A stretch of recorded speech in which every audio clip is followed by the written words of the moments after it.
Hey guys, tonight we're stepping back in time, not to the grand battlefields or the royal courts you read about in history books, but to the most intimate and vulnerable of places, the medieval bedroom. Close your eyes for a moment, or just dim the lights a little more. You're in a drafty stone cottage, the fire is dying down, and a flickering tallow candle casts long, dancing shadows on the walls. Outside, there are no streetlights, no car alarms, just the deep, inky blackness of a world without electricity. The silence isn't a modern, sanitized silence. It's a living, breathing quiet, filled with the skittering of mice, the distant howl of a wolf, and the creaks and groans of a house settling around you. You're lying on a pile of straw, and the hairs on your neck are standing up. You probably wouldn't survive a single night. This is a world where the dark wasn't just the absence of light. It was a physical threat, a place where spirits, demons, and very real dangers lurked. So, before you get comfortable, take a moment to like the video and subscribe, but only if you genuinely enjoy what I do here. Tell me where you're listening from and what time it is for you. Now, dim the lights, maybe turn on a fan for that soft background hum, and let's ease into tonight's journey together. You're lying there, and your bed isn't a fluffy, private sanctuary.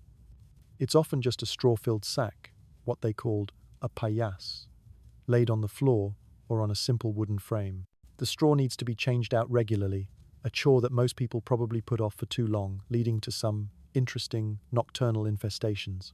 It's a far cry from your memory foam mattress, I'm guessing. The real enemy, though, isn't the bugs, but the overwhelming sense of vulnerability that washes over you with the setting sun. The medieval world was a loud, bustling, sensory overload during the day, but at night, it became a landscape of profound silence and primal fear. Think about it. No light switch, no phone screen to scroll through. Just you, the darkness, and the whispers of a world you couldn't see. The fear of the dark was a genuine, rational anxiety. You worried about robbers breaking in, about fire, about wolves or other wild animals that might have wandered into the village, but you also worried about the supernatural. The medieval mind was a playground for superstition, and the night was when these beliefs came to life. There were stories of nightmares, which weren't just bad dreams, but actual evil spirits believed to sit on your chest and choke you.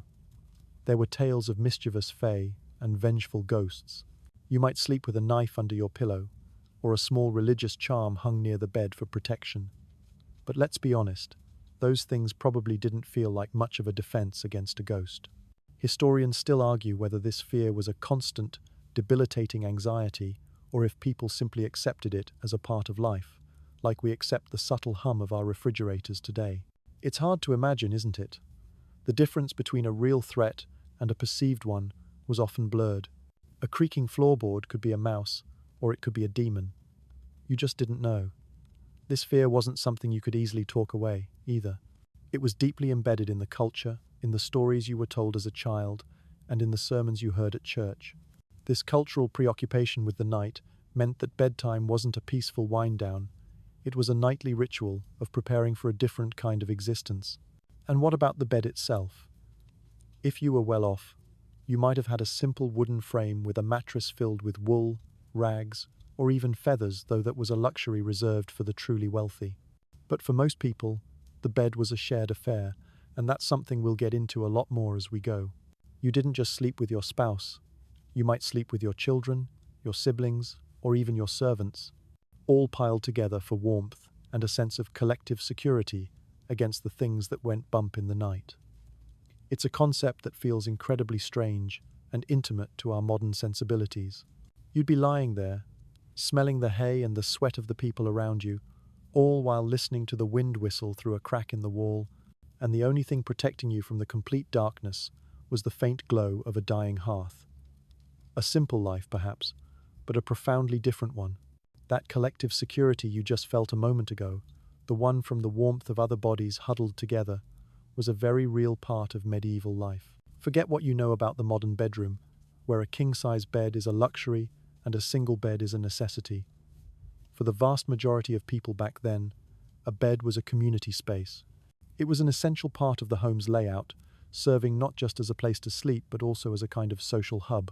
You might be a tenant farmer and sleep in the same room, perhaps even the same bed, as your landlord's family. Or if you were a servant, you'd likely share a bed with your fellow staff members, often on a simple pallet on the floor near the hearth for warmth. The idea of privacy, especially at night, just didn't exist in the way we understand it today. This communal sleeping wasn't just a byproduct of cramped living spaces, it was a societal norm. It was believed to be safer and warmer. Imagine a freezing stone hall in the middle of winter. The only real source of heat is the dying embers of a fire. Huddling together under a shared blanket, or maybe a simple woolen coverlet, was the most efficient way to stay warm and prevent yourself from catching a chill that could lead to a fatal illness. The body heat of others was a form of central heating, a pre-industrial era thermal blanket. We might find it a bit, well, let's just say unhygienic, but for them, it was a matter of survival. It was also a way to build bonds, to share stories, and to feel less alone in a world full of shadows. But what about the truly bizarre situations? You might have found yourself sleeping in a communal bed at an inn. These inns weren't like modern hotels with private rooms. You'd pay a small fee to sleep in a large room with a dozen or more complete strangers. Can you imagine? You're a traveling merchant, and you're sharing a bed with a blacksmith, a priest, and maybe a few other travelers, all snoring, coughing, and likely emitting all sorts of interesting aromas. There would be very little distinction between you and the person next to you. Some accounts even mention inns where you paid for your space in the bed, not the bed itself, meaning you might have to squeeze in between two other people. You'd hope to get a spot in the middle to avoid the drafts from the walls, but that also meant you were trapped between two strangers. You can almost feel the awkwardness, can't you? It's the ultimate uncomfortable sleepover. Historians still argue whether this practice was a reflection of genuine poverty or a choice based on cultural tradition. Some scholars believe that even when people had the means for separate beds, they preferred the social comfort and warmth of sleeping together. Others suggest it was simply a practical necessity, driven by limited space and resources. We may never know for sure, but it certainly paints a picture of a society where personal space was a luxury few could afford, both literally and figuratively. And what about the family bed? It wasn't uncommon for an entire family, parents, children, and maybe even a grandparent, to all sleep together in a single bed. This practice continued for centuries, particularly among the lower and middle classes. It offered a sense of security and warmth, and for a family that had to work the fields or the workshop together all day, it was a natural extension of their close-knit lives. There were no designated kids' rooms or master bedrooms. The home, especially after dark, was a single, shared space. You might see a small child sleeping head to toe with their parent, or a baby tucked between siblings. The thought of this might make you a little queasy, but it's a mainstream historical fact that highlights the fundamentally different relationship they had with personal boundaries and intimacy. It reminds us that our modern notions of a good night's sleep are deeply rooted in our own culture and are far from universal. With all those people crammed into one bed, you might be wondering what that bed was actually made of. We touched on it briefly, but let's dive into the fascinating and frankly quite gross evolution of the medieval sleeping surface. The most common mattress, if you can even call it that, was a sack stuffed with straw called a palisade, as we mentioned. This wasn't some soft, fluffy bed of hay you see in movies. It was coarse, prickly, and often filled with whatever dry grasses were available. The straw would get compressed, lumpy, and would, over time, attract all manner of critters. You'd have to empty it out, wash the sack if you could, and refill it with fresh straw every so often. This was a tedious, dirty, and physically demanding chore. How often did people actually do it? Well, probably not as often as they should have. Imagine the sounds and sensations of sleeping on a straw mattress. Every time you shifted, you'd hear a rustling sound. You'd feel the prickle of the stems poking through the coarse fabric. And of course, there was the smell, a dry, earthy scent that was probably a mix of old straw, body odor, and whatever else had found its way in there. It's no surprise that straw mattresses were a fire hazard too. A stray spark from the fireplace could quickly turn your sleeping surface into a bonfire. So, you're not only sharing a bed with a bunch of people and some uninvited guests, but you're also sleeping on a giant bundle of kindling. No wonder people were so afraid of the night. As you moved up the social ladder, your mattress got a little more comfortable, though it was still a far cry from what we have today. The next step up was often a sack filled with wool, known as a wool sack. This was a significant improvement, Wool was softer, didn't rustle as much, and was a much better insulator. It held onto heat, making it a favorite for the colder months. But even wool mattresses had their downsides. They were heavy, hard to clean, and over time, the wool would mat together, creating a dense, uncomfortable surface. You'd still have to air it out and beat it to fluff it up, a chore that was probably done in the summer sun to kill off any lingering pests. The ultimate luxury, the apex of medieval mattress technology, was the feather bed. This was a mattress filled with feathers, or down, often from geese. Feather beds were so valuable that they were frequently mentioned in wills and dowries. They were a status symbol, a clear sign that you had wealth and comfort. Sleeping on a feather bed was likely the closest a medieval person could get to the cloud-like comfort we're used to. It would have been soft, warm, and probably smelled a little bit like the farmyard it came from. But you can't have everything, can you? It was a world of trade-offs. Historians still argue whether the feather bed was a cause or a consequence of the rising emphasis on individual comfort. Did people start wanting more comfort because feather beds became available, or did the demand for comfort lead to the development of the feather bed? It's a classic chicken and egg scenario, and it shows just how much our simple choices, like what we sleep on, can reflect and shape a culture's values. The jump from a lumpy straw sack to a fluffy feather bed represents a huge shift in the perception of sleep, from a mere necessity to something that could, and should, be comfortable. It also marks the beginning of the end for the communal, rough and ready sleep we've been talking about. A slow march toward the private, plush slumber you're hopefully enjoying right now. Now that you're hopefully settled on your feather bed, or at least you can pretend you are, let's talk about the little things that made up a medieval bedroom. Your pillow, for example. Forget your ergonomic, memory foam marvels. Most people didn't have pillows at all. They would simply use a folded piece of cloth, a bundle of straw, or even a log or a block of wood. It sounds incredibly uncomfortable, but it served a purpose beyond just head support. It was often a way to keep your head slightly elevated, which they believed helped with breathing and warding off certain illnesses. The wealthy, of course, had pillows stuffed with down or fine feathers, often covered in beautifully embroidered linen. But for the average person, a pillow was a luxury, not a necessity. Another bizarre bedtime accessory was the flea blanket or flea rug. No, this wasn't a blanket to keep fleas away. It was a small rug or piece of animal hide that you would put on the bed to attract the fleas away from you. The idea was that the fleas would prefer the fur of the hide to your own skin. Once the hide was crawling with the little pests, you could take it outside and shake it off. It sounds hilariously primitive, but it was a genuine, mainstream method of pest control. It's a quirky tidbit that really highlights the ingenuity born from necessity and the constant battle people fought against insects in their daily lives. You can almost hear the conversation. "Honey, did you remember to put the flea rug on the bed tonight?" It's a romantic picture, isn't it? Then there are the rituals. Before you went to sleep, you'd probably have a simple supper, often a pottage or some bread and cheese. There were no midnight snacks or late-night television binges. The rhythm of life was dictated by the sun, and once it went down, things slowed to a crawl. But before you drifted off, you'd likely say your prayers. The church had a huge influence over every aspect of life, and bedtime was no exception. You'd pray for protection from the darkness and the evil spirits it contained. You'd ask for a restful sleep and a safe awakening. These weren't just a handful of quick words. For many, they were a serious, heartfelt ritual to ward off the very real dangers, both physical and supernatural, they believed the night held. We're also told that some people would place a small pouch of fragrant herbs under their pillows. These herbs, such as lavender, mint, or rosemary, weren't just for a pleasant smell. They were thought to have medicinal properties and to ward off evil spirits and bad dreams. It was a kind of herbal aromatherapy mixed with superstition. This practice was common among all social classes and was a simple way to try and ensure a peaceful night's rest. Historians still argue whether these seemingly strange rituals were primarily driven by a deep-seated spiritual belief or were simply a form of psychological comfort. Was the prayer a genuine appeal to a higher power, or was it a way of calming the mind and making the person feel safer in the dark?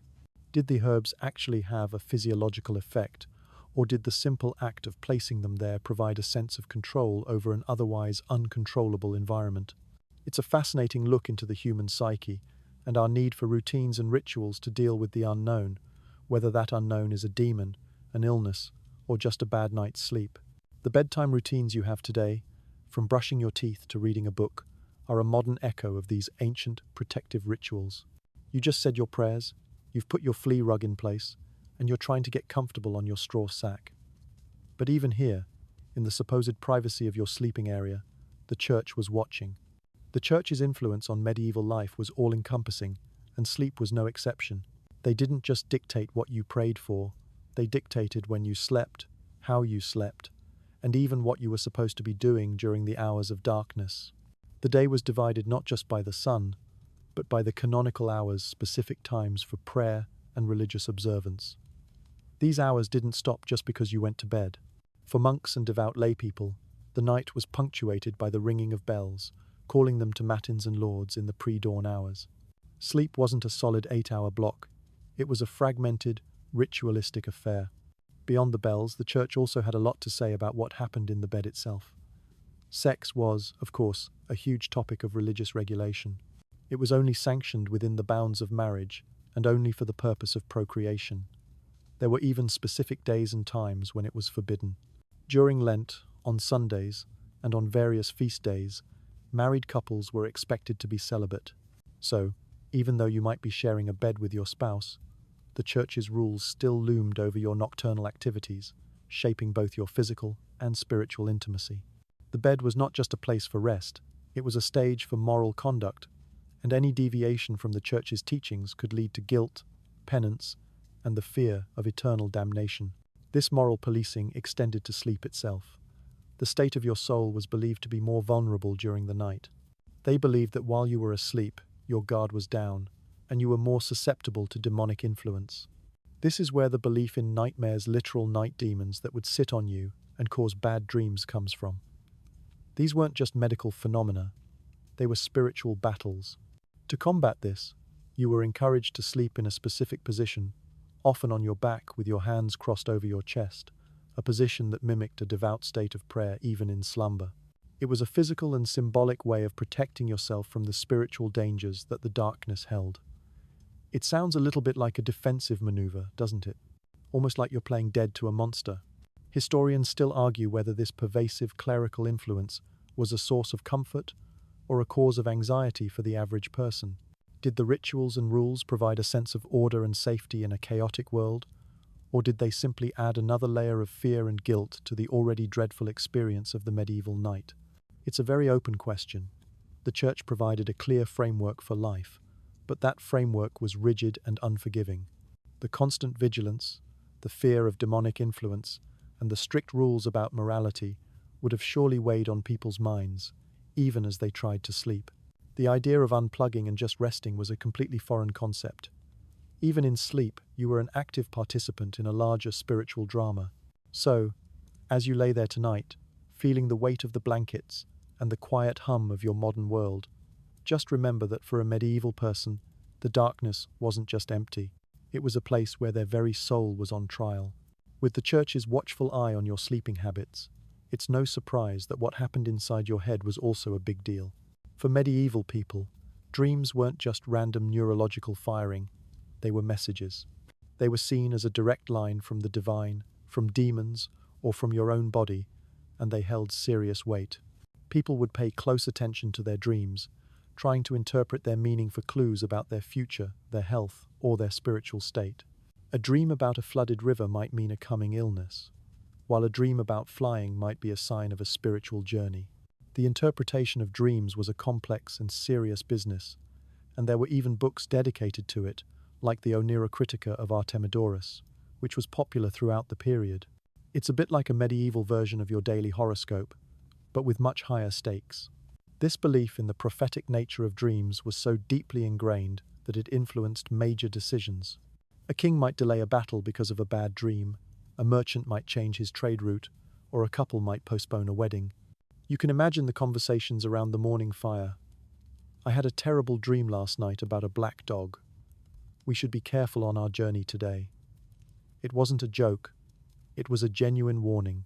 The dream was seen as a real event, a part of the spiritual landscape, and ignoring it would be foolhardy.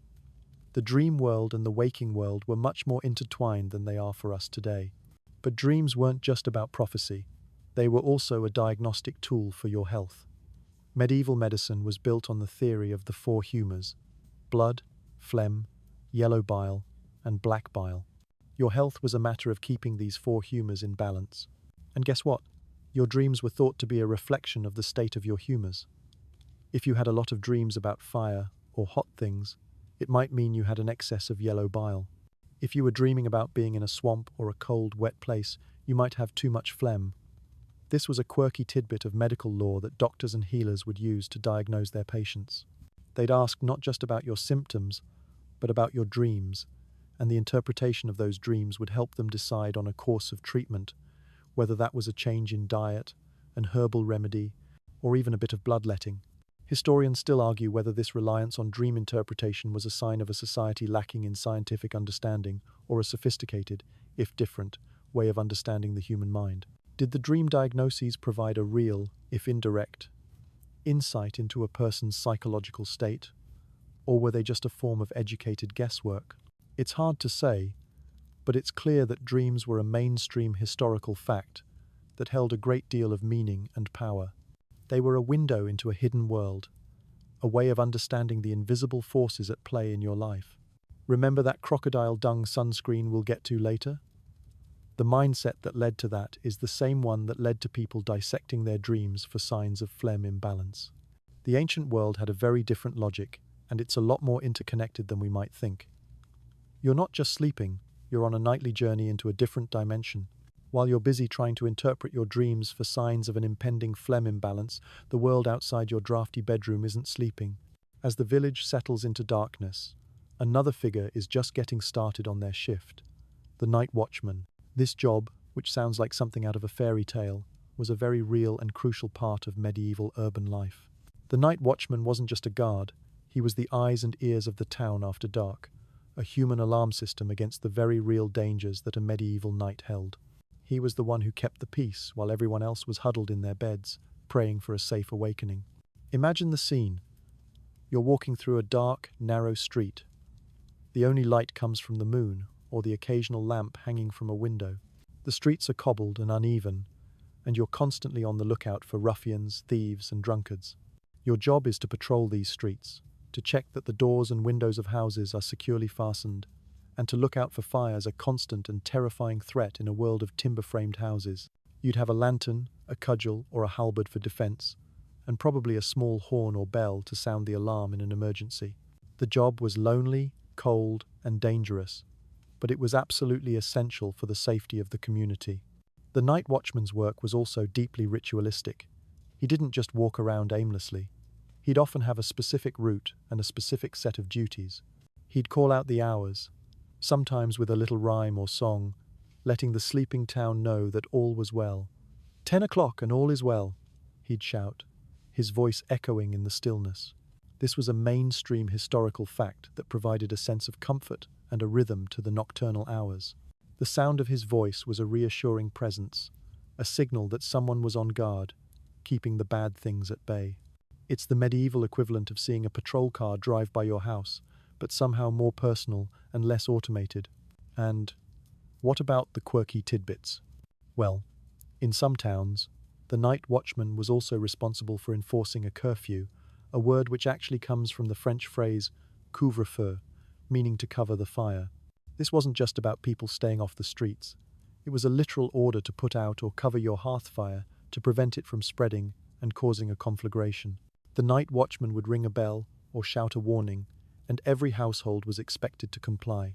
You could get into serious trouble if you were caught with an uncovered fire after the curfew bell had rung. It's a reminder of just how fragile life was back then, and how a simple household chore like banking the fire could be a matter of life and death for an entire community. Historians still argue whether the night watchman was a truly effective deterrent to crime, or if he was more of a symbolic reassurance. Did the presence of a single, often elderly watchman really prevent armed robbers and arsonists, or did he simply provide a sense of security for a populace that desperately needed it? The job was often poorly paid and held by men who were past their physical prime, so his actual effectiveness is up for debate. But his importance as a cultural icon and a source of nightly comfort is beyond question. He was the guardian of the night, the one who stood between the light and the darkness, and the rhythmic sound of his bell or his cry would be one of the last things you'd hear before drifting off to sleep. As the night watchman's cries fade into the distance, let's turn our attention to the lucky few who didn't have to worry about robbers, fires, or drafty straw sacks. While the vast majority of people were crammed into communal beds, the wealthy and the nobility lived a very different nocturnal life. Their sleep was a world away, a testament to their power and status. You, as a wealthy noble, would likely have your own private bedchamber. This was a relatively new concept in the Middle Ages, as most of life, even for the rich, was a communal affair. But as privacy became more valued, a separate room for sleeping became a powerful symbol of your wealth and independence. It was a space where you could be alone, a true sanctuary from the bustling, public world of the castle or manor house. Your bed itself would be a marvel of craftsmanship. It would be a large, ornate four-poster bed, often made of carved oak or other expensive hardwoods. It would be draped with heavy velvet or silk curtains, which served a dual purpose. They were a flashy display of wealth and a practical way to keep out the cold drafts that whistled through the stone walls. You would have a proper mattress, not of straw, but of feathers or down, and a pile of pillows to prop you up. Your blankets would be made of fine wool or linen, and you might even have a fur-lined coverlet for extra warmth. It was a bed fit for a king, and it was a world away from the sleeping habits of the common folk. But even for the wealthy, sleep wasn't entirely private. A wealthy noble would still have a retinue of servants who slept in the same room, or just outside the door, ready to attend to their every need. A lady might have a personal maid sleeping on a small cot in the corner of the room, ready to fetch water, stoke the fire, or help with any nocturnal emergency. A lord might have a page or a squire sleeping at the foot of his bed, a loyal guard ready to leap to his defense at the first sign of trouble. So while the noble had their own bed, they still weren't truly alone. Their privacy was a controlled, curated experience, a performance of status as much as a source of comfort. This is a mainstream historical fact that shows how power dynamics shaped even the most personal aspects of life. Now for a quirky tidbit. Some wealthy individuals had their beds fitted with a special kind of bedpan or chamber pot that was concealed within a small hinged cabinet built into the frame of the bed. It was a discreet and convenient way to relieve yourself, without having to get out of your warm bed and trudge across a freezing stone floor to the privy. This was a true luxury, a small but significant innovation that showed just how far the wealthy would go to make their lives more comfortable. It's a great example of a convenience we take for granted today, but for them, it was the height of luxury and a testament to their status. Historians still argue whether the move towards private bedchambers was a sign of a more refined, civilized society or a symptom of a growing social stratification. Did the wealthy crave privacy because they were becoming more individualistic, or did they simply use private spaces as another way to differentiate themselves from the lower classes? It's a question that gets to the heart of what the Middle Ages were all about. The bed, for the wealthy, was no longer just a place to sleep. It was a throne, a stage, and a symbol of their dominance. It was a space where they could rest in a way that the average person could only dream of. As you settle back into your communal straw sack, maybe you find yourself tossing and turning. Your dreams are full of fiery chariots, and you're worried about a yellow bile imbalance. What do? You don't have a bottle of melatonin or a podcast to listen to. Instead, you turn to the strange nighttime remedies and cures that were a common part of medieval life. Insomnia, or what they might have called a lack of good rest, was a serious problem, and people went to great lengths to solve it. One popular remedy was to drink a concoction made from herbs like mandrake, poppy, or henbane. These plants contained natural sedatives, but they were also incredibly poisonous. A slight miscalculation in the dose could lead to death. It was a high-stakes gamble for a good night's sleep. But it wasn't all potentially lethal potions. Many of the remedies were based on the same kind of herbal lore that we've already discussed.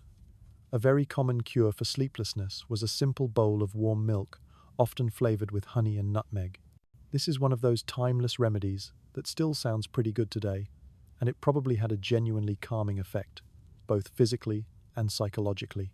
Another popular remedy was to place a mixture of herbs, like chamomile, lavender, and marjoram, in a small bag under your pillow. The aroma was thought to calm the mind and soothe the senses. These weren't just folklore, they were mainstream historical facts. part of the standard medical knowledge of the time. Now, for a quirky tidbit. There's a story that some people would take a piece of bread, soak it in wine, and then bury it in their garden before bed.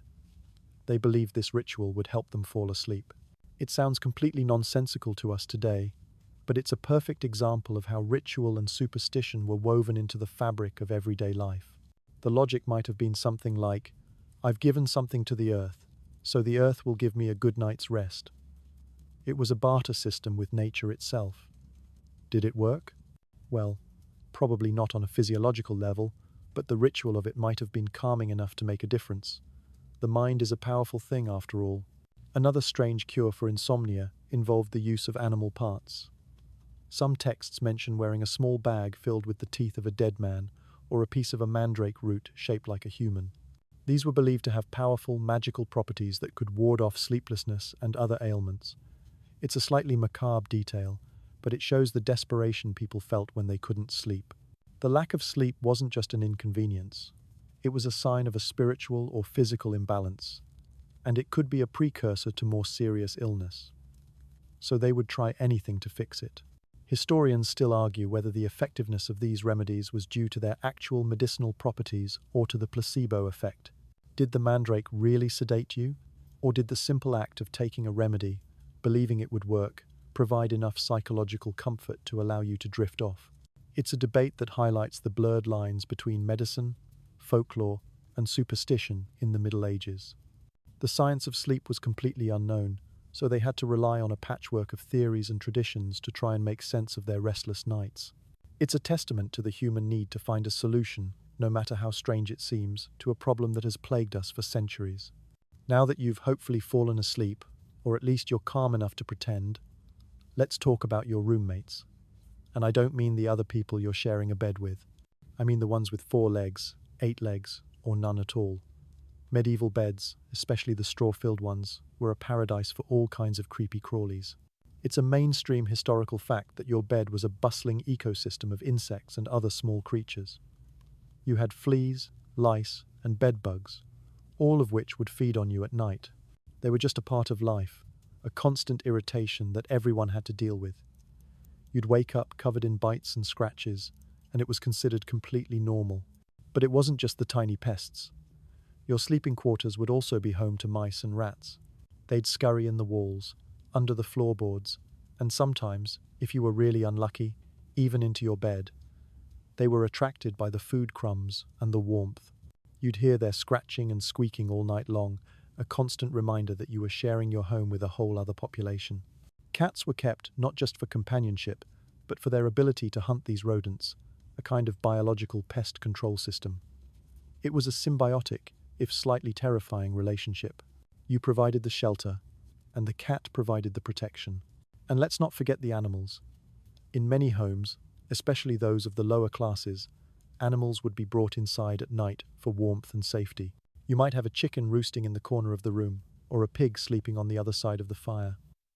The animals were an integral part of the family, and they were often a source of heat. It's a slightly quirky tidbit that a medieval person's home was a true multi-species habitat. The animal smells, the sounds, the risk of stepping on something in the dark, it was all just part of the experience. The line between human and animal living spaces was much more blurred than it is today.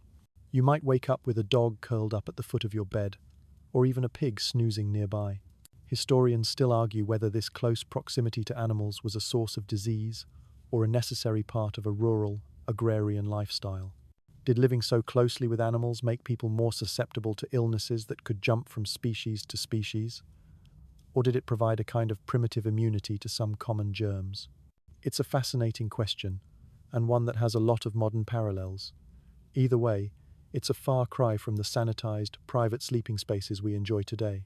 The medieval night was a sensory experience, full of sounds, smells, and the undeniable presence of other living things, both big and small.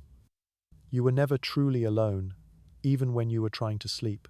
The feeling of a tiny, unseen insect crawling on you in the dark, the faint scratching of a mouse behind the wall, the rustling of a chicken settling in for the night, these were the sounds of a medieval slumber. There was no escape, no easy fix. It was a constant negotiation with the natural world, a kind of truce you made every night with the uninvited guests in your home. You just had to learn to live with them, to accept them as part of the deal. So next time you're irritated by a single mosquito buzzing in your ear, just remember that for a medieval person, that would have been a quiet night. As you lie there, scratching at a mosquito bite, let's take a turn towards a gentler aspect of the medieval night. Just as we use stories and songs to lull children to sleep today, so too did medieval people. But their songs and stories were a little different. The medieval lullaby wasn't just about putting a baby to sleep. It was about teaching them, protecting them, and preparing them for the world they were about to grow up in. These songs were often simple, repetitive, and filled with a mix of gentle affection and subtle warnings. They would talk about angels and saints watching over the child, a reminder of the ever-present religious influence we've already discussed. But they would also contain darker themes, a quirky tidbit that reflects the harsh realities of the time.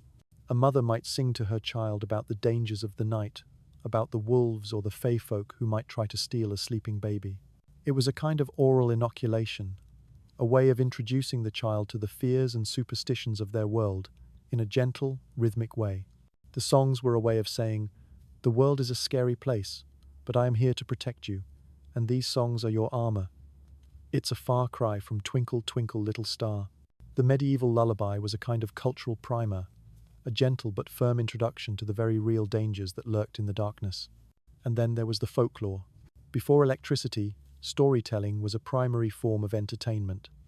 And at night, huddled around a fire, the stories would take on a different tone. The bedtime stories weren't always light and fluffy. They were often tales of ghosts, demons, and mischievous spirits. They were designed to entertain, but they also served a very important function. They taught lessons. A story about a child who wandered too far into the woods and was taken by the Fae was a warning to stay close to home. A story about a ghostly figure who haunted a disused mill was a way of reinforcing the dangers of abandoned places. These stories were a form of social control, a way of passing down the rules and superstitions of a culture from one generation to the next. This is a mainstream historical fact. The oral tradition was the backbone of medieval culture. The lack of widespread literacy meant that stories and information were passed down by word of mouth, and bedtime was a crucial time for this to happen. The old woman in the family, the mother or the father, would be the keeper of these tales, and they would weave them into the fabric of the night. The stories would mix historical events with supernatural elements, and it would all blend into a single, cohesive narrative. Historians still argue whether this reliance on folklore and superstition was a source of communal identity or a barrier to intellectual progress.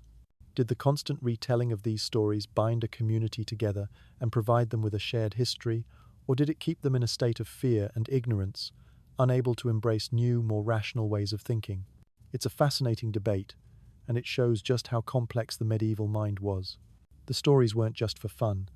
They were a roadmap to a dangerous world, a set of instructions on how to survive the darkness.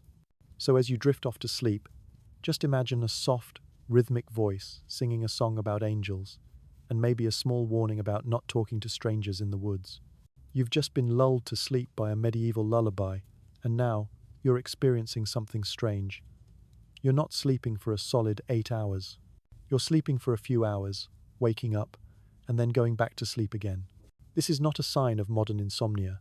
It's a mainstream historical fact known as segmented sleep, and it was the dominant sleep pattern in the Middle Ages, and for centuries afterward.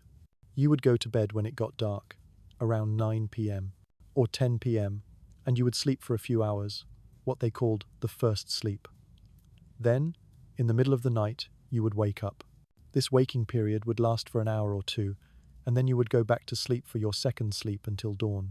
This pattern of sleep feels completely alien to us today, but for a medieval person, it was totally normal.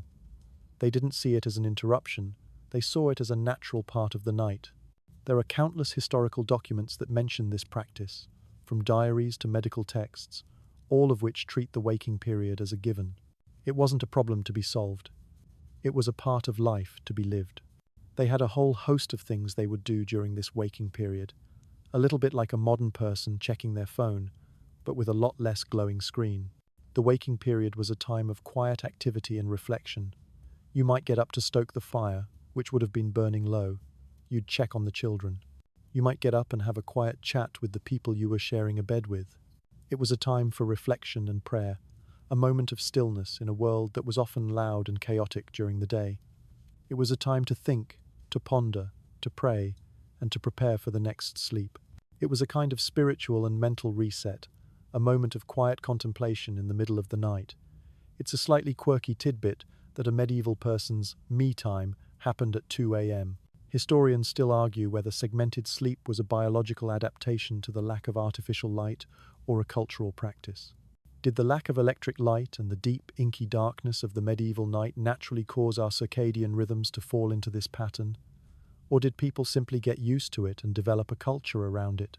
It's a fascinating question, and it has a lot of modern relevance. Some sleep scientists today even suggest that our modern practice of 8 hours of uninterrupted sleep might be a relatively recent invention, and that a return to segmented sleep might be healthier for some people. The idea of having a period of quiet, waking time in the middle of the night, with no distractions, no screens, and no pressure to be productive, sounds pretty appealing, doesn't it? It's a completely different way of interacting with the night. Instead of seeing the night as a single block of time to be slept through, they saw it as two distinct halves, separated by a period of quiet, thoughtful existence. It was a beautiful and practical rhythm, a natural ebb and flow that was perfectly suited to a world without electricity. It's a testament to the human ability to adapt and to find a way to live with the natural rhythms of the world. So next time you wake up at 3 a.m. and can't get back to sleep, just remember, you're not an insomniac. You're just living like a medieval person. You've just woken up from your first sleep, and the house is completely quiet. The fire has burned down to embers, and the only light is the faint glow from the moon filtering through a small window. What do you do now? As we just discussed, this was not a time for panic or frustration. This was a time for activity, for the quiet and often private tasks that couldn't be done during the day. The waking period between the first and second sleep was a mainstream historical fact, a kind of middle-of-the-night shift that allowed people to get things done without the hustle and bustle of daylight hours. One of the most common activities was simply to use the privy. With no running water, this was often an outdoor affair, and doing it in the complete darkness of the night could be a little unsettling, so the waking period provided a chance to do it with a bit more awareness. But beyond the practical, the waking period was a time for reflection. You might take a moment to pray, to meditate, or to think about the day that had just passed and the one that was about to begin. It was a time for quiet contemplation, a moment of stillness in a world that was often loud and chaotic. It was a time to talk to yourself, to work through a problem, or to just enjoy the quiet. For some, it was a time for work. You might get up to do a small task that you hadn't finished during the day. A housewife might get up to knead dough for the morning's bread, or a craftsman might get up to mend a tool. These were tasks that didn't require much light and could be done quietly, a kind of nocturnal productivity that was a key part of the segmented sleep pattern. It was a way of extending the workday without actually starting the day. It's a slightly quirky tidbit that a medieval person's night job was often their day job, just done in a quieter, darker way. And then there was the social aspect. You would use this time to talk to the other people in your bed. It was a time for quiet conversation, for sharing stories, and for discussing the dreams you'd just had. With no screens, no phones, and no distractions, this was a time for genuine human connection, a kind of intimate, whispered conversation that was a core part of the communal sleeping experience. It was a time for intimacy, for sex, or just for the simple comfort of talking to another person in the dead of night. It was a kind of unspoken agreement that this was a time for connection, a moment of shared existence in the darkness. Historians still argue whether the waking period was a source of psychological stress or a natural, healthy part of the human sleep cycle. Did the quiet solitude and the lack of distractions allow people to process their thoughts and emotions in a way that we can't today? Or was the constant interruption of sleep a source of fatigue and stress? It's a question that gets to the heart of what it means to be well rested. The medieval person didn't measure their sleep in a single 8-hour block. They measured it in two distinct halves, separated by a period of quiet, meaningful activity. It was a rhythm that was perfectly in tune with the world they lived in, a rhythm that was lost to us with the invention of the light bulb and the modern world. So next time you find yourself waking up at 2 a.m., don't reach for your phone. Just lie there, in the quiet, and think. You're doing something that your ancestors would have found completely normal. After you've had your quiet chat and done a bit of kneading dough, you're ready for your second sleep. But let's imagine for a moment you're not at home. Maybe you're a traveling merchant, a pilgrim, or a soldier on the road. You're not in a communal family bed. You're in an inn or a public shelter, and the dangers of the night take on a whole new dimension. This is a mainstream historical fact. Sleeping in public was a risky business. The people you were sharing a room with were not your family. They were strangers, and their intentions were unknown. You had to be on guard, even in your sleep, and the lack of privacy meant you were incredibly vulnerable. A common inn was a chaotic place. You might be sleeping in a communal room, often on a straw-filled pallet on the floor, and you'd have no idea who the other people in the room were. They could be fellow travelers, but they could also be thieves or robbers waiting for a moment of weakness. You'd probably keep a hand on your purse or your most valuable belongings, even in your sleep. It was a constant state of low-level anxiety, a far cry from the peaceful slumber you're hopefully experiencing right now.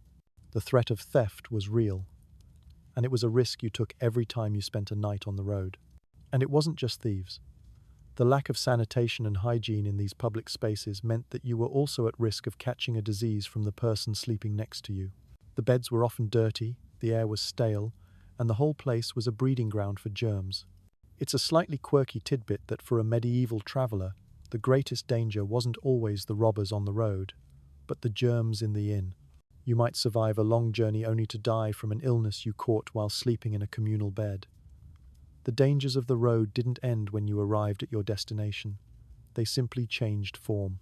Historians still argue whether the high mortality rate of medieval travel was due more to the dangers of the road or the dangers of the places people stayed.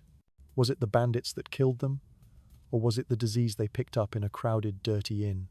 The lack of proper records makes it hard to know for sure, but it's clear that both were a significant threat. The modern concept of a clean, private hotel room would have been an unimaginable luxury to a medieval traveller. For them, a safe night's sleep was a privilege, not a right, and they had to be constantly vigilant, even when their eyes were closed. The dangers of sleeping in public were also a matter of social standing. A wealthy person would likely have been able to afford a private room, or at least a more comfortable and secure sleeping arrangement. But for the average person, the communal bed was a reality, and the risks were a part of life.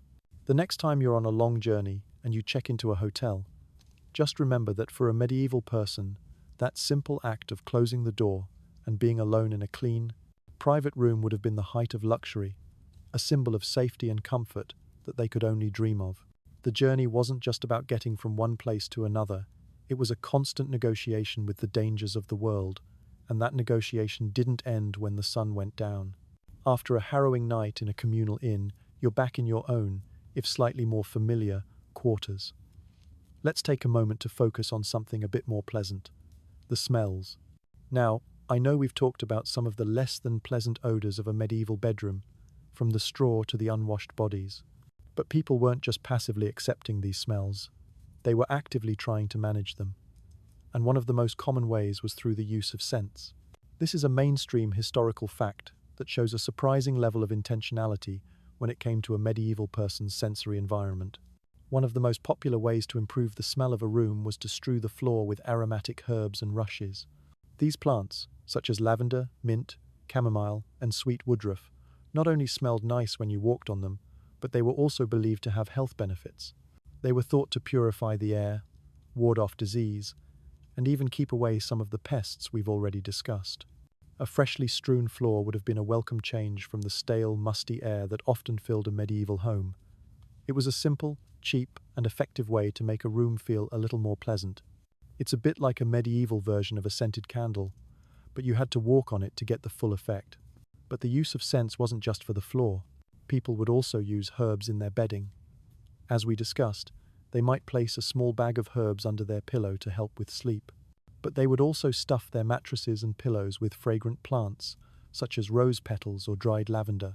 This would not only make the bed smell nice, but it was also believed to help with a variety of ailments. A bed stuffed with lavender, for example, was thought to be good for a person's nerves, while a bed stuffed with mint might help with a stomachache. The bed was not just a place for rest, it was a kind of personalized aromatherapy center. Now for a quirky tidbit. Some people would make a special concoction of herbs, flowers, and spices and hang it in a small cloth bag in the room. This was called a pomander, and it was used to freshen the air and to ward off illness.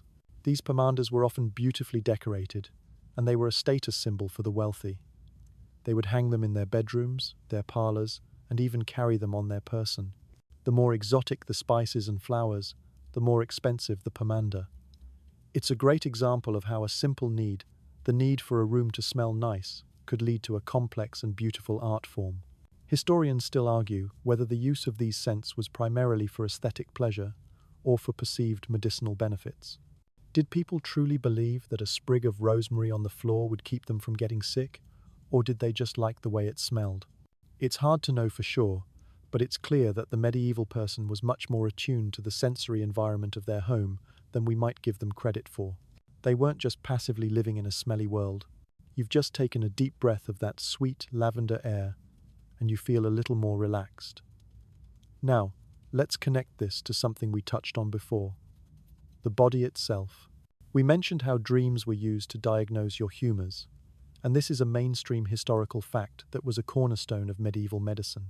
The four humors, blood, phlegm, yellow bile, and black bile, were believed to control your personality, your health, and even your sleep. A healthy person was someone whose humors were in perfect balance, and a good night's sleep was a sign that your humors were flowing in harmony. A bad night's sleep, on the other hand, was a sign of a deeper imbalance that needed to be corrected.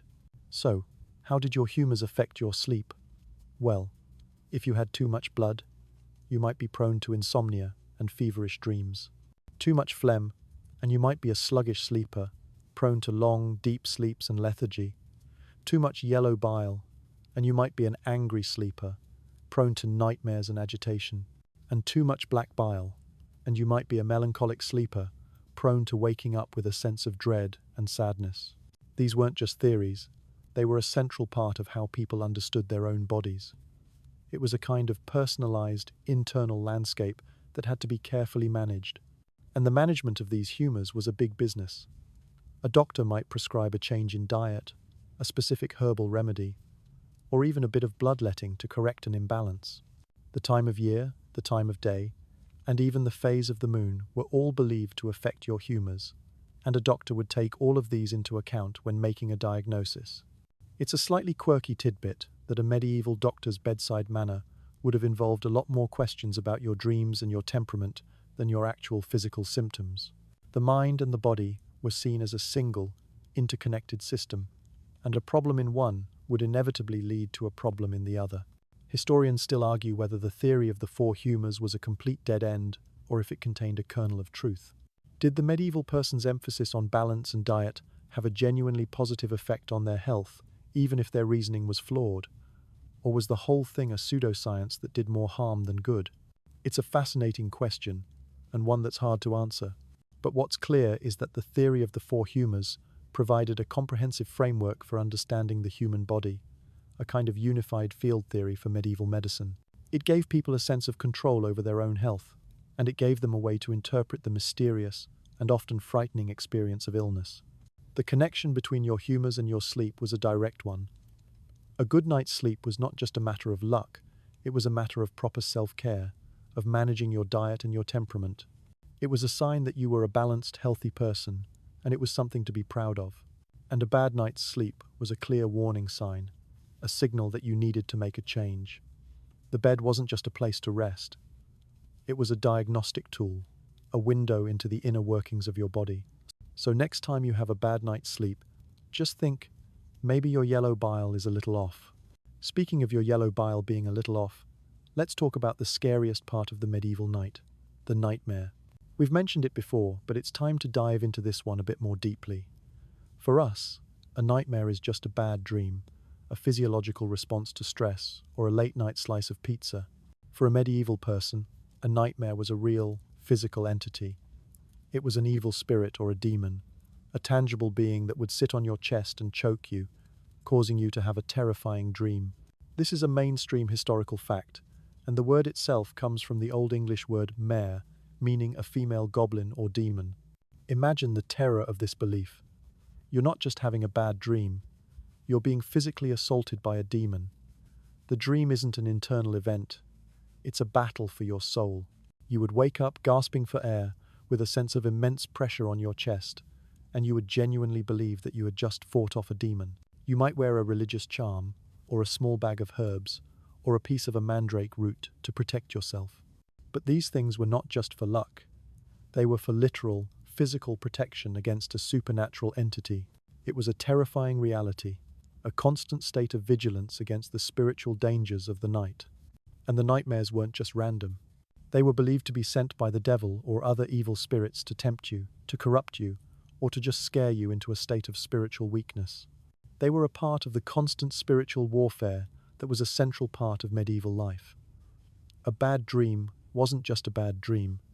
It was a sign that you were being targeted by a spiritual enemy, and you had to fight back with prayer, with charms, and with your own spiritual resolve.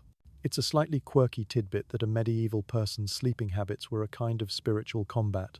Historians still argue whether the belief in nightmares as physical demons was a cause or a symptom of the social anxiety of the time. Did people believe in these demons because they were living in a world full of fear and danger? Or did the belief in these demons create a world of fear and danger? It's a complex question, and it speaks to the power of belief.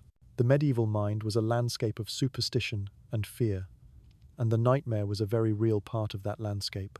It wasn't just a fantasy, it was a terrifying reality that could have a real, physical effect on a person's life.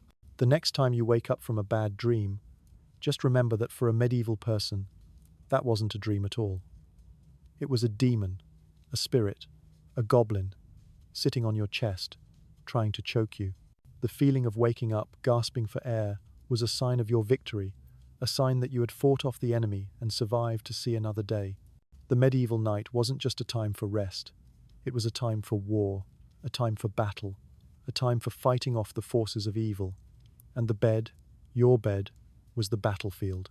Sweet dreams, right? You've just survived a spiritual battle, and you're lying there, catching your breath. Now, let's take a look at a group of people who had a very different relationship with sleep. The monks. For a monk, sleep was not a private affair. It was a highly regulated and disciplined part of a larger spiritual life. Monastic life was all about order, routine, and devotion, and sleep was no exception. This is a mainstream historical fact that shows how a different set of values could create a completely different nocturnal rhythm. A monk's day was divided into canonical hours, and his night was just as structured. He would go to bed at a set time, often around sundown, and he would sleep for his first sleep. But in the middle of the night, he would be woken by a bell for matins, a period of prayer and silent reflection that would last for a couple of hours. He would then go back to bed for his second sleep, only to be woken again at dawn for lauds, another period of prayer. His sleep wasn't a solid 8-hour block. It was a fragmented, ritualistic affair, a physical manifestation of his spiritual devotion. The bed was not just a place to rest. It was a part of his spiritual practice, a place where he would get up and down, praying and reflecting all night long. The monks didn't sleep in private rooms. They slept in a large communal dormitory, often on simple pallets or straw-filled sacks. There was no privacy, no personal space, just the shared experience of devotion. It was a kind of spiritual community, a group of people all getting up and down, praying and reflecting, all at the same time. The sounds of their prayers, their quiet movements, and their breathing would have filled the room, creating a kind of communal rhythm that was a part of their spiritual life. It was a far cry from the solitary, private experience of sleep that we have today. Now for a quirky tidbit. Some monks would have a very specific pillow. It was often a hard, wooden block or a small stone that they would use to prop their head up while they slept. It wasn't for comfort, it was for penance, a way of showing their devotion to God and their willingness to endure physical discomfort for spiritual gain. It's a great example of how a simple object, a pillow, could be used for a completely different purpose. The hard pillow wasn't just a place to rest your head, it was a tool for spiritual discipline, a constant reminder of your vows and your commitment to a higher power. Historians still argue whether the monk's strict sleep schedule was a source of spiritual enlightenment or a cause of physical exhaustion. Did the constant interruption of sleep lead to a higher state of consciousness and a deeper connection to God? Or did it just lead to sleep deprivation and a kind of spiritual and physical malaise? It's a fascinating question, and one that's hard to answer. But what's clear is that the monk's sleep was a deliberate, disciplined, and highly ritualistic part of his life. It was a kind of spiritual labor, a nocturnal devotion that was just as important as the manual labor he would do during the day. The bed was not just a place to rest. It was a stage for a constant, nightly performance of his faith. The monk's sleep was a clockwork of spiritual devotion, but for most people, sleep was a lot less regulated. Instead of the ringing of a bell, their sleep was dictated by the natural world, particularly the changing of the seasons. This is a mainstream historical fact that highlights the deep connection people had to their environment. There was no light pollution, no artificial light to extend the day, so their sleep patterns were closely tied to the length of daylight. In the summer, with long sun-filled days, people would often stay up later and get up earlier. Their sleep would be shorter and more fragmented, a kind of natural response to the abundance of light and the demand of farming and other seasonal labor. But in the winter, everything changed. With short days and long dark nights, people would go to bed much earlier. They would have their first sleep, wake up for a while, and then go back to their second sleep, often sleeping for a total of 10 or 11 hours. It was a natural kind of hibernation, a way of conserving energy and surviving the cold, dark months. There was less work to be done in the fields, and the long nights were a perfect time for rest. This seasonal variation in sleep was a core part of medieval life, a rhythm that was perfectly in tune with the world they lived in. It's a far cry from our modern world, where our sleep is a constant 8-hour block, regardless of the season. The changing of the seasons also had an effect on the social aspect of sleep. In the long, dark nights of winter, the communal bed would have been a source of even greater warmth and comfort. People would huddle together, sharing body heat, and the quiet, long nights would have been a perfect time for storytelling and quiet conversation. But in the summer, with the heat and the longer days, the communal bed might have been a bit more uncomfortable. People would have been more likely to seek out a bit of personal space, if they could, and the waking periods might have been a bit more social, with people gathering outside in the cool night air to talk and to work. It's a slightly quirky tidbit that the social dynamics of the bedroom changed with the seasons. Historians still argue whether the seasonal sleep patterns were a natural biological response to the environment or a cultural choice. Did people naturally feel more tired in the winter, or did they just have less to do? Was the long, deep sleep of winter a necessity for survival, or a luxury that they could only afford when the fields were fallow? It's a question that gets to the heart of the relationship between humanity and nature. The medieval person didn't just live in nature, they lived with it, and their sleep was a perfect example of that relationship. Their bodies were in tune with the sun and the moon, and their sleep was a reflection of the world around them. So next time you feel a bit sluggish in the winter, and you want to go to bed early, just remember that you're not lazy. You're just in tune with your inner medieval person. You're following a rhythm that was a part of human life for centuries. You're a part of a long, deep tradition of seasonal slumber, a tradition that was lost with the invention of the light bulb and the modern world. The medieval person's sleep wasn't just a matter of personal choice. It was a matter of cosmic rhythm, a dance with the sun and the moon, a quiet conversation with the natural world. You've just had a long, luxurious winter's sleep, and you're feeling rested. But your rest and the comfort of your sleep would have been determined by one thing above all else: your social status. This is a mainstream historical fact that was a constant in medieval life.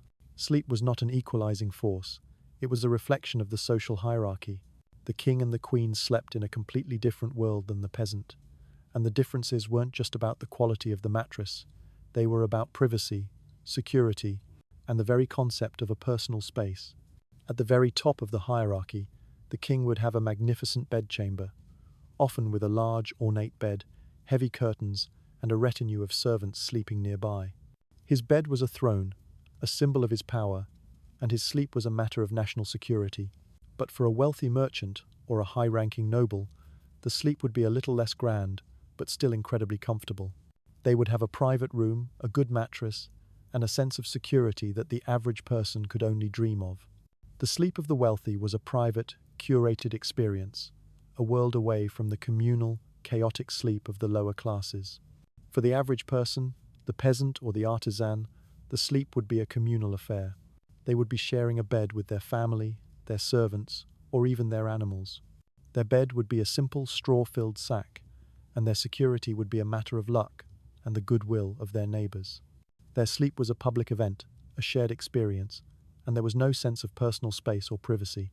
The bed was not a place for personal reflection, it was a place for survival, a place to huddle together for warmth and security. The social hierarchy that governed their waking life continued to govern their sleeping life, a kind of silent, nocturnal stratification. And what about the quirky tidbits? Well, some people, particularly the extremely poor, might not have had a bed at all. They would sleep on the floor, on a pile of rags, or even in a pile of hay in the barn. Their sleep was a matter of finding the warmest, driest spot they could find, a constant battle against the cold and the elements. It's a great reminder that the luxury of a bed, any bed, was not a given for everyone. The simple act of having a place to lay your head was a kind of privilege, and the quality of that place was a clear reflection of your place in the world. Historians still argue whether the lack of privacy and personal space for the lower classes was a cause of social unrest, or if it was a source of communal identity. Did the shared experience of communal sleeping create a sense of solidarity and shared destiny among the lower classes? Or did it lead to resentment and a desire for the privacy and luxury of the upper classes? It's a fascinating question, and one that gets to the heart of what it means to be a society. The bed, for the medieval person, was a symbol of their place in the world. It was a kind of social map, a place where their entire life, both public and private, was on display. The next time you crawl into your own bed, in your own private room, just remember that for a medieval person, that simple act would have been a symbol of immense power and luxury. The great communal bed we've been talking about wasn't forever. There was a slow but significant shift, a gradual move toward the private bedchamber. This is a mainstream historical fact that marks a huge cultural change. In the early Middle Ages, even for the wealthy, the hall was the center of all life. It was a place for eating, socializing, and of course, sleeping. The concept of a separate room for sleep simply didn't exist. But as the centuries wore on, and as wealth and a desire for privacy grew, the idea of a dedicated, private space for sleep began to take hold. The first step was the construction of private rooms for the lord and lady of the manor. These rooms were often small, tucked away in a corner of the castle, and they were a place where the lord and lady could retreat from the public world of the hall. They were a symbol of status, a sign that you had a life beyond the public sphere. But even these private rooms weren't truly private. As we discussed, they would still have a retinue of servants sleeping nearby, and the door was rarely locked. But it was a start, a first step toward the modern idea of a private bedroom. For the average person, the private bedchamber was a much slower process. It wasn't until the late Middle Ages and the early modern period that a separate room for sleep became a common feature of a home. This was often driven by a change in architecture as houses became larger and more compartmentalized. But it was also driven by a change in culture, a growing desire for personal space and privacy. The communal bed, with its shared warmth and its chaotic intimacy, was slowly replaced by the private bed, a space for personal reflection and a quiet, solitary slumber. Now for a quirky tidbit. The bed itself became a piece of art. As private bedchambers became more common, the bed became the central piece of furniture, a symbol of the owner's wealth and status. It was often a large, ornate four-poster bed with heavy curtains and elaborate carvings. The bed was no longer just a place to sleep. It was a work of art, a symbol of the owner's taste and wealth. It's a great example of how a simple object, a bed, could become a complex cultural artifact, a reflection of the changing values of a society. Historians still argue whether the move toward private bedchambers was a sign of a more refined and civilized society or a symptom of a growing individualism that would eventually lead to the modern world. Did the private room allow for a deeper, more personal kind of reflection and a richer inner life? Or did it simply lead to a sense of alienation and loneliness? It's a question that gets to the heart of what it means to be a person in a society. The communal bed was a place of shared experience, a place where people lived and slept together, and the private bed was a place of solitude, a place where people lived and slept alone. The invention of the private bedchamber was not just an architectural change, it was a cultural and psychological one, a quiet revolution that changed the very nature of human life. With the private bedchamber a reality, and the bed itself a piece of art, let's talk about what you did before you got into that bed. Our modern bedtime rituals are often about hygiene, brushing your teeth, washing your face, taking a shower. For a medieval person, these rituals were a bit different and a lot less frequent. This is a mainstream historical fact that might make you feel a little queasy. The medieval person was not a fan of bathing. They believed that water could open the pores and allow disease to enter the body. So, instead of a bath, their pre-bed routine was often a lot more about wiping down and spot cleaning. You might wipe down your face, hands, and feet with a damp cloth, a kind of quick, dry cleaning that was a far cry from a modern shower. The feet, especially, were a source of concern. They were often dirty from walking on the unpaved streets, and a good foot washing before bed was seen as a way of keeping the rest of the bedding clean. But a full body wash was a rare event, something you might do a few times a year or for a special occasion. The bed was not a place for a clean body, it was a place for a body that had been wiped down. And what about the quirky tidbits? Well, some medical texts from the time suggest a very strange way of preparing for bed. It was believed that sleeping on your back was the healthiest position, as it allowed your humors to flow freely and your body to rest in a state of balance. But it was also believed that you should sleep with your feet a little higher than your head, a kind of primitive anti-snoring device that was also thought to help with digestion. It's a great example of how a simple act, like getting into bed, could be a complex medical and spiritual ritual. You're not just lying down, you're lying down in a very specific, deliberate way to ensure a healthy night's sleep. But let's talk about a detail we've mentioned before. The animals. Remember that crocodile dung sunscreen? Well, the logic that led to that is the same one that led to some very strange hygiene habits. For example, some people believed that rubbing a mixture of animal fat and herbs on their body before bed would ward off evil spirits and bad dreams. It was a kind of spiritual and physical barrier, a protective layer against the dangers of the night. It's a great example of how medicine, magic, and hygiene were all mixed up in the medieval mind. The line between what was a medical treatment and what was a magical ritual was often blurred, and it was a matter of belief as much as it was a matter of science.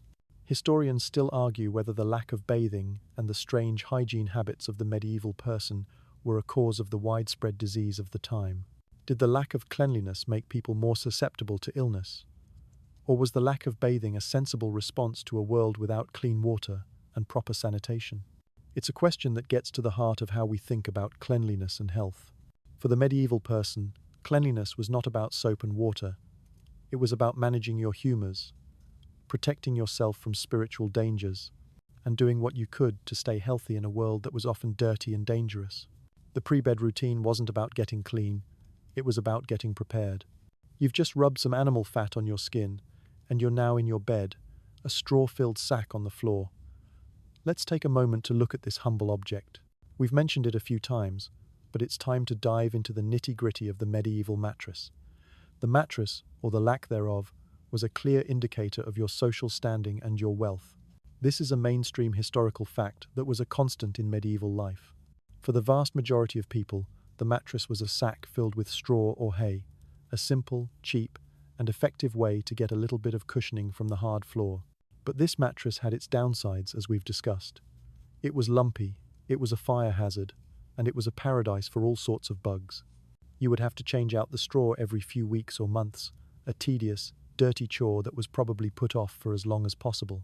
But as you moved up the social ladder, the mattress got a little more luxurious. The next step up was a sack filled with wool, a much softer and more comfortable material. Wool was a great insulator, and it held its shape much better than straw. It was a clear sign that you were not a peasant, and it was a source of great comfort. But even a wool mattress had its downsides. It was heavy, hard to clean, and over time, the wool would mat together, creating a dense, uncomfortable surface. It wasn't a perfect solution, but it was a big step up from straw. And for the truly wealthy, the mattress was a featherbed. This was the pinnacle of medieval mattress technology, a sack filled with feathers or down, often from geese. The featherbed was so valuable that it was often mentioned in wills and dowries, a clear sign of a person's wealth and status. Sleeping on a feather bed was the closest a medieval person could get to the cloud-like comfort we're used to today. It would have been soft, warm, and a source of immense pleasure. It was a bed fit for a king, and it was a world away from the sleeping habits of the common folk. Now for a quirky tidbit. Some people would make a mattress out of a mixture of materials, a kind of layered, ergonomic mattress. They might have a layer of straw on the bottom for support, a layer of wool in the middle for softness, and a thin layer of feathers on the top for luxury. It's a great example of how people would use what they had to create the most comfortable sleeping surface they could. It was a kind of primitive mattress engineering, a way of getting the best of all worlds. It's a reminder that even in a world without modern technology, people were still trying to innovate and find new ways to make their lives more comfortable. Historians still argue whether the choice of mattress was a matter of economic necessity or a cultural preference. Did people sleep on straw because they couldn't afford anything else? Or was it a matter of tradition and a simple, rustic way of life? It's a question that gets to the heart of what it means to be comfortable. For the medieval person, comfort was not a given. It was a luxury, and the mattress was a clear sign of their place in the world. The journey from a lumpy straw sack to a fluffy feather bed was a journey of social mobility, a quiet, nocturnal revolution that changed the very nature of human life. The mattress wasn't just a place to sleep. It was a symbol of their life's work and their place in the world. You've just settled into your custom, three-layered mattress, and now you're getting ready to go to sleep. But before you do, let's talk about the last piece of the puzzle: light and darkness. This is a mainstream historical fact that completely shaped the medieval night. There were no streetlights, no lamps, no glowing screens. The darkness was deep, inky, and absolute. The only light came from the moon, the stars, or the occasional flickering tallow candle or hearth fire. This lack of light had a profound effect on people's sleep patterns, their fears, and their daily routines. The setting of the sun was a signal to go to bed. It was a natural, undeniable rhythm that everyone followed. The day was for work, for activity, and for social life, and the night was for rest. But the darkness was also a source of fear.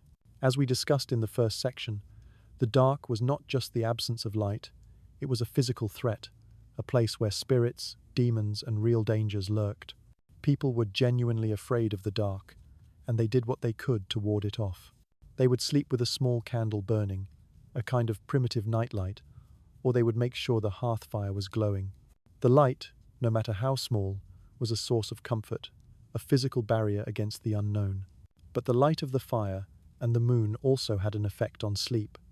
The flickering light of a fire would cast long, dancing shadows on the walls, creating a world of ghosts and phantoms. The light of the moon, on the other hand, was a source of quiet, gentle illumination.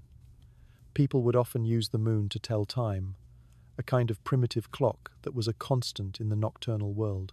The light of the moon was a source of comfort, a quiet presence in a world of absolute darkness.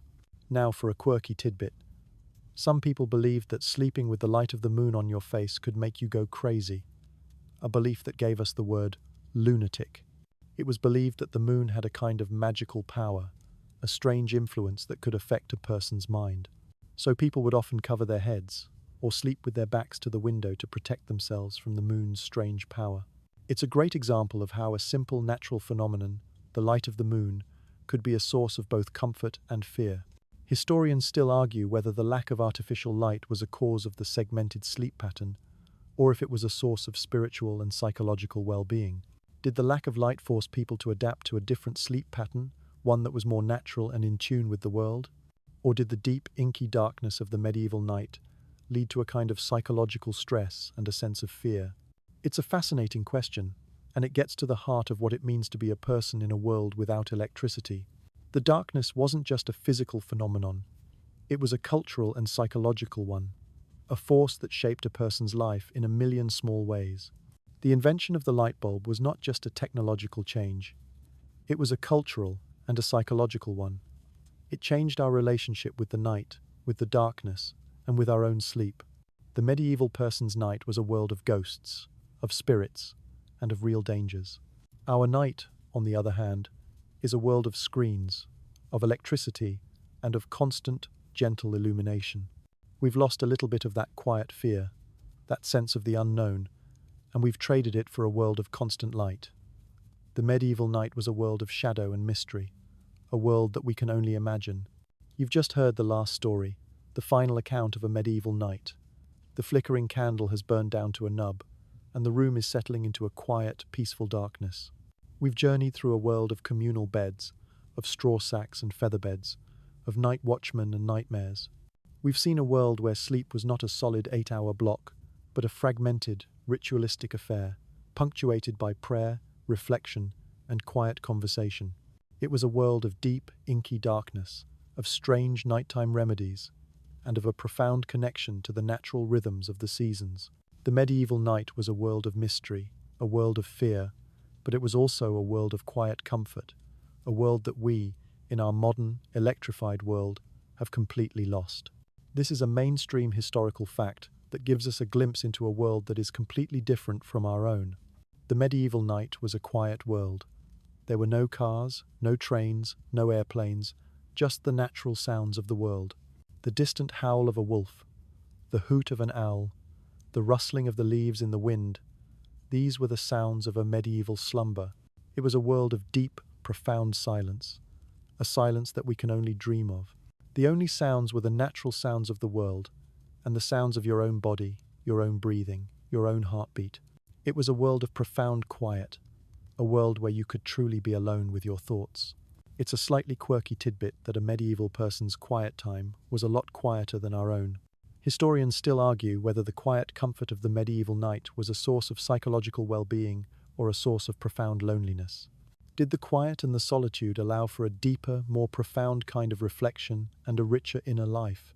Or did the lack of social interaction and the deep, inky darkness lead to a sense of alienation and a feeling of being alone in the world? It's a fascinating question, and one that we may never have an answer to. But what's clear is that the medieval night was a world of profound silence, a silence that we have completely lost. The world we've just explored is gone. It was a world without electricity, a world without screens, a world without the constant, gentle hum of the modern world.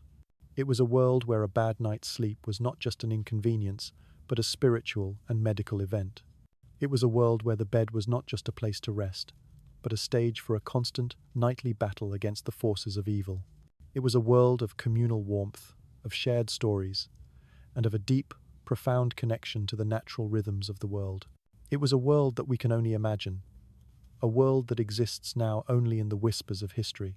And now, as the last bit of story fades away, the quiet and the darkness of this world can begin to settle over you. Feel the weight of the blankets, the softness of the pillow, the gentle hum of the fan. The worries of the day, the to-do lists, the endless scrolling, let them all drift away. The journey through the medieval night is over, and you are safe, here, in your own bed. The ancient fears are gone, the spiritual battles are over, and all that's left is the quiet, peaceful rhythm of your own breathing. Let yourself sink into the comfort of your bed, and let the quiet and the darkness of this moment wrap around you like a warm blanket. There's nothing more to think about, nothing more to do, nothing more to worry about. Just breathe. Let the stillness of this moment become a part of you. The darkness is not a threat, it is an invitation to let go, to relax, to rest. You are safe, you are warm, you are at peace. The journey is over. The stories have all been told. Just close your eyes now and rest.